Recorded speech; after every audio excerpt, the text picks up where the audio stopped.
the Australian Strategic Policy Institute, ASPI, for its initiative in establishing this Sydney Dialogue, and for giving a home to what promises to be the world's premier annual summit on emerging critical and cyber technologies and their strategic significance. I want to particularly recognise the leadership and stewardship of Peter Jennings, ASPI's Executive Director since 2012. As we all know, technological change has helped deliver enormous human progress in better health, longer life expectancy, wider learning, more leisure, and greater prosperity. Yet experience has also taught us that it brings new challenges, unanticipated consequences, and enhanced risks. Our time of rapid technological change is no different. It corresponds with profound global challenges, from the immediate threats posed by COVID-19 and related economic disruption to climate change and geostrategic competition. Technology is at the centre of how we now respond to all of these challenges. The simple fact is that nations at the leading edge of technology have greater economic, political, and military power, and in turn, greater capacity to influence the norms and values that will shape technological development in the years to come.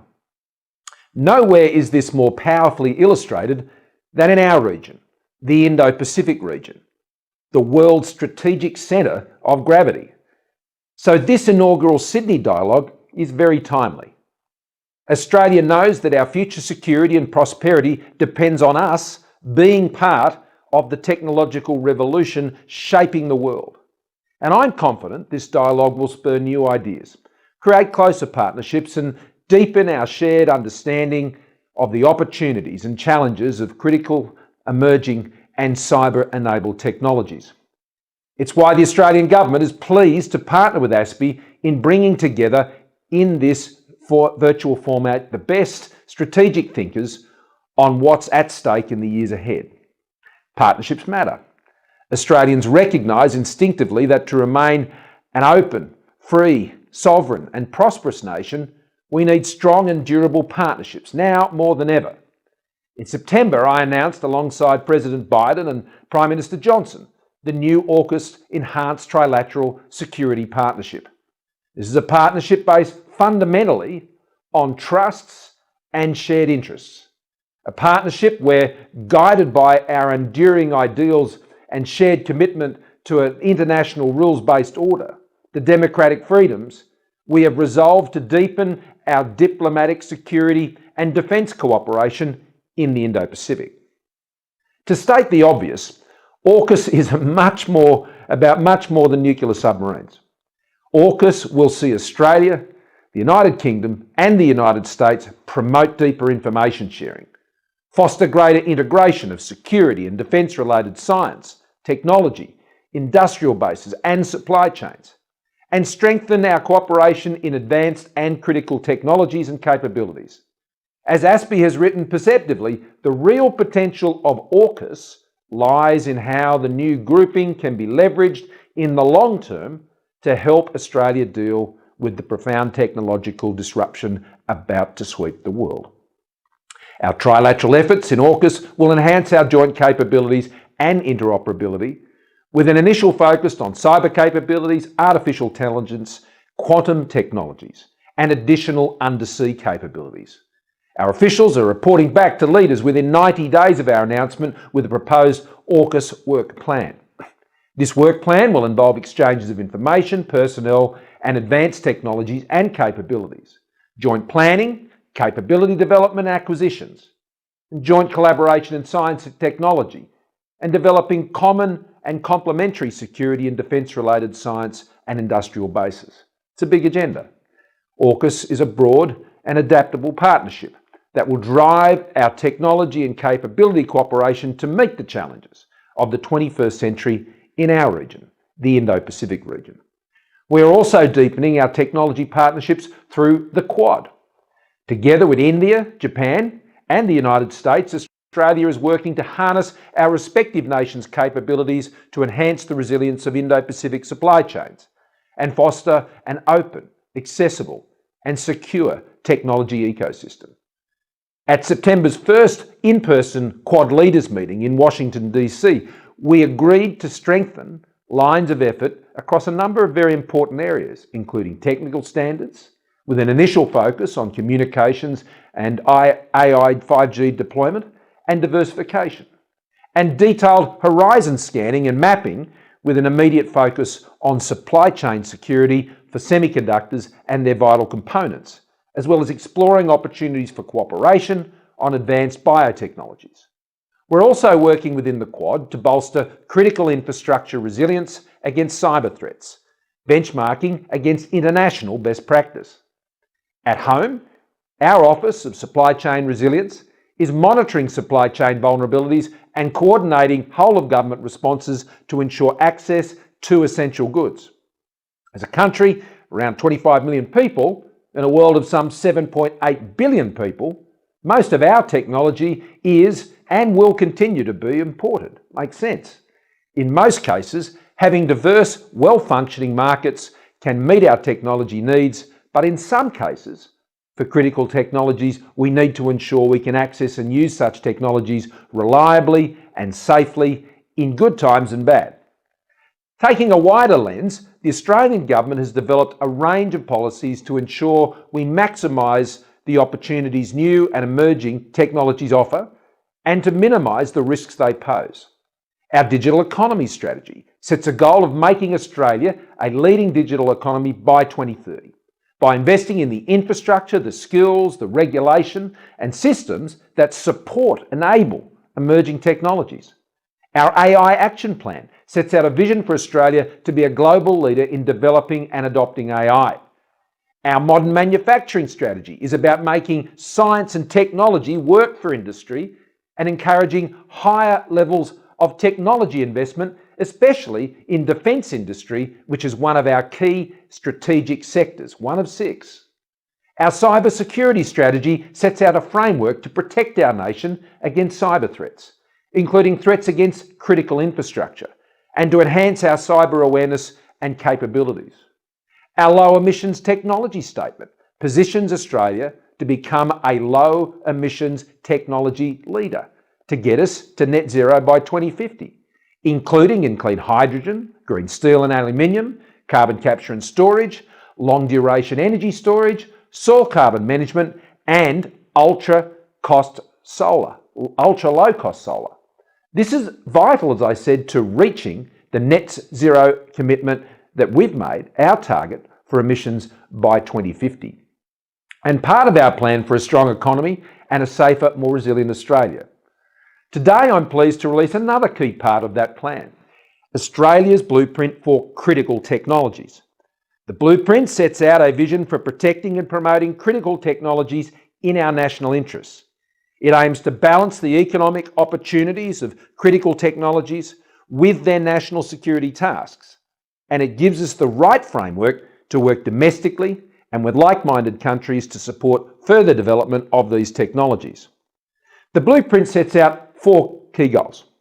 Firstly, ensure we have access to and choice in critical technologies and systems that are secure, reliable and cost-effective.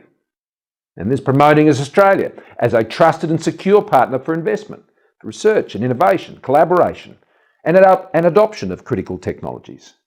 Thirdly, to maintain the integrity of our research, science ideas, information and capabilities to enable Australian industries to thrive and maximise our sovereign IP. And support regional resilience and shape an international environment that enables open, diverse and competitive markets and secure and trusted technological innovation. The Blueprint is supported by an action plan which outlines what Australia is doing to protect and promote critical technologies in the pursuit of our national interest. It also specifies our nation's first ever critical technologies list. You've got to set priorities. The list signals to governments, industry and academia the technologies slated as critical for Australia today, or those expected to become so within the next decade. Through this signal, we intend to drive consistency in decision making and focused investment, a mission focus There are 63 critical technologies on the list, but we've got an initial focus very clearly on just 9. Let me focus briefly on just one: quantum technologies, applying quantum physics to explore ways to acquire, transmit, and process vast quantities of information. Quantum science and technology has the potential to revolutionise a whole range of industries, including finance, communications, energy and health, agriculture, mining, manufacturing and transport. Quantum sensors, for example, could improve the discovery of valuable ore deposits and make groundwater monitoring more efficient. And quantum communications can provide for secure exchange of information to better secure financial transactions. Quantum technologies will also have defence applications like enabling navigation and GPS-designed environments and helping to protect us from advanced cyber attacks. Australia is already a global leader in several aspects of quantum technology. We have some world-class research capabilities and scientists, and strong foundations for a thriving quantum industry. Now we need to take it to the next level. The government has asked our Chief Scientist, Australia's Chief Scientist, Dr. Cathy Foley, to lead our first ever national quantum strategy. This will aim to better integrate industry and government activities, building on the recommendations of the CSIRO's Quantum Technology Roadmap. Strategy will be informed by a national committee on quantum which the Chief Scientist will chair, with commercial research and national security expertise. I'm confident the new strategy will help position Australia as a quantum technology leader in the Indo-Pacific. I'm also pleased to announce today that the government will invest $70 million over the next decade in a quantum commercialisation hub, designed to commercialise Australia's quantum research and forge links with global markets and supply chains. This is about capitalising on our competitive advantage and taking our research to the world. The hub will be designed to attract private co-investment and to partner with equivalent bodies among like-minded nations. The first step is a joint cooperation agreement which the government has signed with the United States. And we're looking forward to working with other countries too. Ladies and gentlemen, technology isn't developed in a vacuum.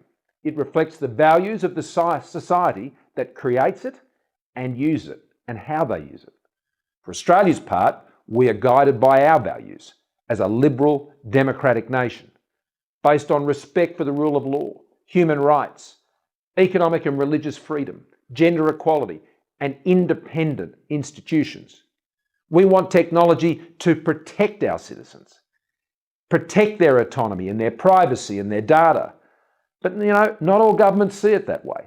They don't see technology that way.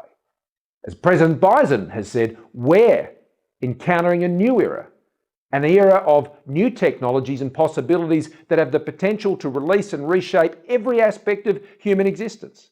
And it's up to all of us, he said, to determine whether these technologies are a force to empower people or to deepen repression. Australia, like the United States, is committed to playing our part so that the rules and norms around technology reflect the values of our open societies. Our international cyber and critical technology engagement strategy provides a framework to guide our international engagement. We're heavily engaged in standard settings bodies like the International Organisation for Standardisation and International Telecommunications Union. We're also working through forums like the OECD and ASEAN, NATO, the G7+ and the G20. Australia is one of only 15 founding members of the Global Partnership on AI, a coalition working to ensure AI is used responsibly and respects human rights and democratic values. And we've been working with the United Kingdom to develop ethical principles for human augmentation technologies, which will be progressed at the Future Tech Forum later this month. We cannot shy away from the ethical implications of new technologies. We need to be asking ourselves what should be done with this technology, not just what can be done. Ensuring our citizens understand that technologies are safe and secure and working in their interests is fundamental in providing the enabling environment necessary to support deployment. Before I conclude, I should note that I'm also speaking at the Bengaluru Tech Summit today, which is India's biggest technology summit. And there is much we can do with India in this area, some of which I've already touched on today, including our work together as part of the Quad Leaders Partnership. As part of our comprehensive strategic partnership with India, our two countries are already cooperating. Cybersecurity, critical and emerging technologies, critical minerals, the digital economy, and so much more. And I'll expand on some of the complementary initiatives with India at the summit. Friends, in this area of technological transformation and strategic competition, there are great challenges before us all. Our goals are clear: to uphold our liberal democratic traditions, to keep Australia prosperous, and to keep us strong and safe. We will achieve this by working together and investing in the research and capabilities that reflect our interests and our values. I want to send my best wishes to all who will be participating in this Sydney Dialogue. I want to particularly send my best wishes to my good friend Prime Minister Narendra Modi, as well as former Prime Minister Shinzo Abe, and of course, Prime Minister John Howard, former Prime Minister John Howard. I look forward to us having the opportunity to do it all again next year in person. Thank you very much for your attention.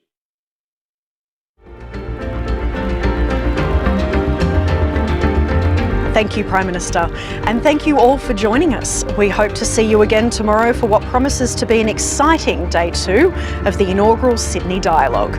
In the meantime, you can continue the conversation on Twitter using the hashtag TSD2021.